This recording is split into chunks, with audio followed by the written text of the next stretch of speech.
When we think of some of the best symbiote suit redesigns, we typically think of designs such as Spectacular Spider-Man's interpretation, or even Ultimate Spider-Man's interpretation. However, what if I came out and told you that none of these redesigns even come close to the level of quality Insomniac's redesign holds? Well, stick around and I will show you why Insomniac's symbiote suit is the greatest redesign.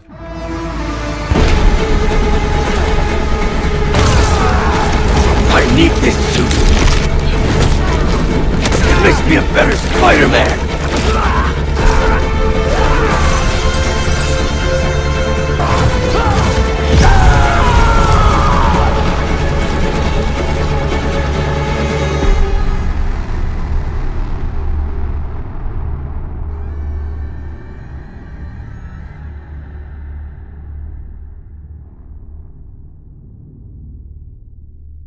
When it comes to redesigning the symbiote suit, there's three integral things to include in the design. Those three things being the big white eyes, the big white classic logo, and the white marks on his hands. And it's because of these three things that Insomniac's redesign not only stands out from the rest, but is the best. Because when you look at the black suit from Marvel Spider-Man 2, it becomes clear that their way of thinking when it came to making the suit was that the black part of the suit is the canvas, and that's evident when you look at the suit, because all of the details and all the redesign choices are all on the black parts of the suit, and this allows them to be creative as they want, because no matter what they do to the black sections of the suit, they've still got the classic logo, the classic eyes, and so in a way, it is just a variation of the classic rendition, which is a testament to how good this redesign is. Because if you could put anything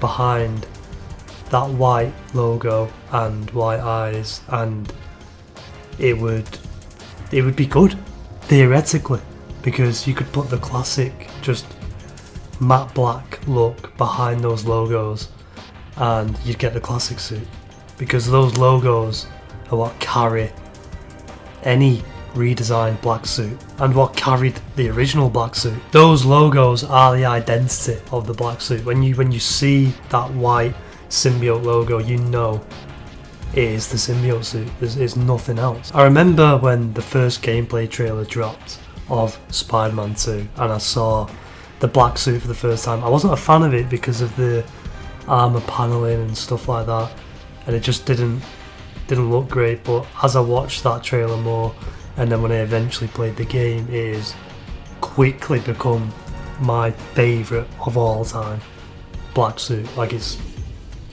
the best. It is the best rendition in my opinion, maybe even better than the classic. In fact, I'm going to say it's better than the classic, because there's one theme throughout this whole redesign that you'll notice, and I'll get into in the segment where I break down each part of the suit. But the main theme is that the suit looks alive. It's constantly moving, it's constantly in motion, and it gives it that creepy alien look, which quite frankly the classic suit doesn't do, because it's just straight up black cloth. It doesn't look alive unless it's shooting out tendrils or something like that. But when it's on Peter, it doesn't look alive. It just looks like any other suit. The reason why I love Insomniac's approach to redesigns is because they always retain what makes the classic iteration good, such as logos and eyes and stuff like that, but then they tweak everything else. So the advanced suit, for example, when that first got shown, everyone hated it, but now you can't even imagine Insomniac Spider-Man without it. And the way they did it was they kept the classic lenses, the classic red and blue colour scheme, but they added the big white logo rather than the small black logo. And that white logo is now iconic. Like when you think of Insomniac's Spider-Man, you think of that white logo. And that goes back to the idea of when they redesign suits, the suit is the canvas and the logos stay the same. Of course they take liberties like the advanced suit, they change the logos up with that one, but to be fair, it worked in its favour, because like I said, that is now an iconic Spider-Man look. So now moving on to the dissecting part of the video. This part is completely unscripted. This is just going to be my raw thoughts as I look at the suit on screen and just dissect it from head to toe. Now, like I said earlier, there's one major theme that flows throughout this entire suit, and that is alive. The suit looks alive. It's constantly moving, constantly in motion. And so starting with the head section, we can see the big white eyes, which is, like I said, is key to any symbiote redesign. And we can see at the back of his neck here, the actual symbiote. I like to think of it like the symbiote, the armor panels, is the symbiote's way of trying to look normal. And then these gaps in the suit where you can just see it flowing, that's obviously its real form. And it's cool because it looks man-made, but it also looks alien. And there's points in the story where Peter mentions that he thinks it's like I think he said it was like a nano suit. I'll try and find the clip. Those hunters were nuts. Can't believe the suit listened to me. Wish my suit had a neural interface like this. I could work with Harry, do the hero gig, and take a vacation all at once. Now moving on to the chest section. There's a lot more armor paneling here, but once again, we've got the classic white symbiote logo, and if you look closely inside the logo, you can see like white waves, which again makes the suit look alive.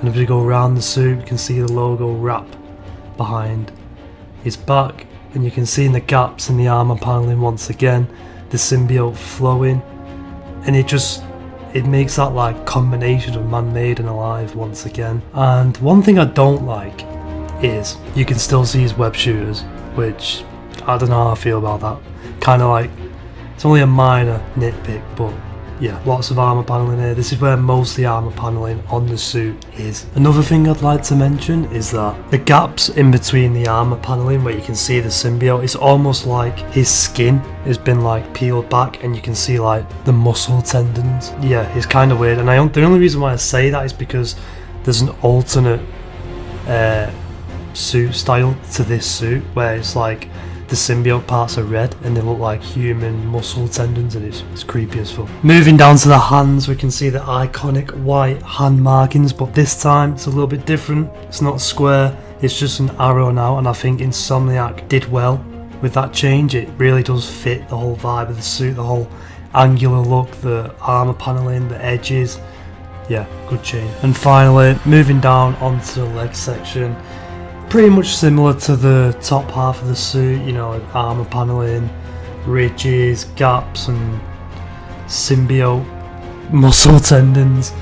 But yeah, no, it's really cool, and I love how on the whole suit you can just see like it move. It literally moves, and that's what I think elevates this design over any other black suit redesign, is that you can literally see the suit constantly flowing, and it's a really cool effect. And I think it really does show the not only the creepiness of the symbiote suit, but the power of the PS5. Like the fact that this effect can just stay on the entire game is great, and yeah, it's a really great suit.